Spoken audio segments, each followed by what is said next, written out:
First ever factory outlet Mukunda jewellers ఈ నెల 23 వరకు శ్రావణ మాస సంబరాలు. బంగారు కొంటే వెండి ఫ్రీ. డైమండ్ ధర పర్ క్యారెట్ 48,450. బంగారం కొనాలనుకుంటున్నారా? అయితే ఈ వార్త మీకు షాకే. వారం ప్రారంభంలోనే గోల్డ్ రేట్లు మళ్ళీ భారీగా పెరిగాయి. హైదరాబాద్లో 24 క్యారెట్ల 10 గ్రాముల బంగారం 1.55 లక్షలు దాటింది.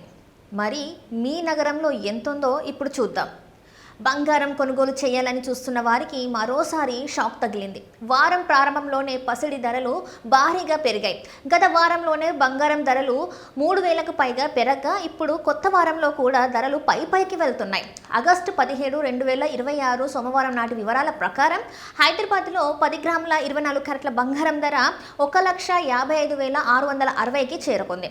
అంటే ఒక్క రోజులోనే 530 రూపాయలు పెరిగింది. అదే సమయంలో 22 క్యారెట్ల బంగారం ధర 10 గ్రాములకి 1,42,700 వద్ద కొనసాగుతుంది. ఈ రేటు కూడా ఒక్క రోజులోనే సుమారు 500 రూపాయలు పెరిగింది. విజయవాడ, విశాఖపట్నంలోనూ దాదాపు ఇదే ధరలు కొనసాగుతున్నాయి. ఇక చెన్నై విషయానికి వస్తే అక్కడ 10 గ్రాముల 24 క్యారెట్ల బంగారం ధర 1,55,120గా ఉంది. 22 క్యారెట్ల బంగారం ధర 1,42,190 రూపాయలుగా కొనసాగుతుంది.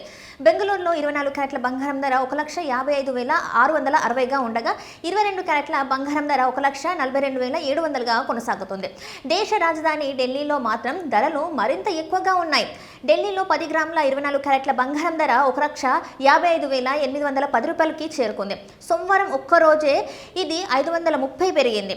అదే సమయంలో 22 క్యారెట్ల బంగారం ధర 1,42,850గా ఉంది. ఈ రేట్ కూడా ఒక్క రోజులో 500 రూపాయల మేర పెరిగింది. ఇక ముంబైలో 24 క్యారెట్ల బంగారం ధర 1,55,660గా ఉండగా 22 క్యారెట్ల బంగారం ధర 1,42,700గా ఉంది. అంటే ప్రధాన నగరాల్లో పసిడి ధరలు ఇప్పటికే భారీ స్థాయిలో కొనసాగుతున్నాయి. మరి వెండి ధర పరిస్థితి ఎలా ఉంది? బంగారం ధరలు పెరిగినప్పటికీ సోమవారం వెండి ధరలు మాత్రం పెద్దగా మారకుండా స్థిరంగా కొనసాగుతున్నాయి. ముంబైలో కిలో వెండి ధర సుమారు 2,50,000గా ఉంది. ఢిల్లీలోనూ కిలో వెండి ధర దాదాపు ఇదే స్థాయిలో కొనసాగుతుంది. అయితే హైదరాబాద్లో కిలో వెండి ధర 2,54,900గా కొనసాగుతుంది. చెన్నైలో కూడా కిలో వెండి ధర 2,54,900గా కొనసాగుతుంది. ఇక మార్కెట్లో బంగారం ధరలు ఎందుకు ఇంత వేగంగా మారుతున్నాయనే విషయానికి వస్తే అంతర్జాతీయ మార్కెట్ పరిస్థితులు, డాలర్ విలువ, పెట్టుబడులదారుల డిమాండ్, భౌగోళిక రాజకీయ పరిమాణాలు వంటి అనేక అంశాలు పసిడి ధరలపై ప్రభావం చూపుతున్నాయి. అందుకే ఒక్కరోజు ధరతో పోలిస్తే మరుసటి రోజు రేట్లు మార్పులు కనిపించడం సాధారణమే. అయితే మీరు బంగారం కొనుగోలు చేయాలని అనుకుంటే కేవలం బంగారం రేటు మాత్రమే కాకుండా మేకింగ్ ఛార్జీలు, జీఎస్టీ, ఇతర ఛార్జీలు కూడా పరిగణలోకి తీసుకోవాలి. మరో ముఖ్యమైన విషయం, ఇక్కడ చెప్పిన ధరలు మార్కెట్ రేట్లు ఆధారంగా ఉంటాయి.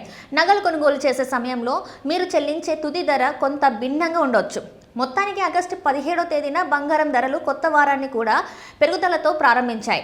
గత వారం భారీగా పెరిగిన పసిడి ఈ వారం కూడా అదే దిశలో కొనసాగుతుందా, లేక ధరలు తగ్గుతాయా అనేది ఇప్పుడు ఆసక్తికరంగా మారింది.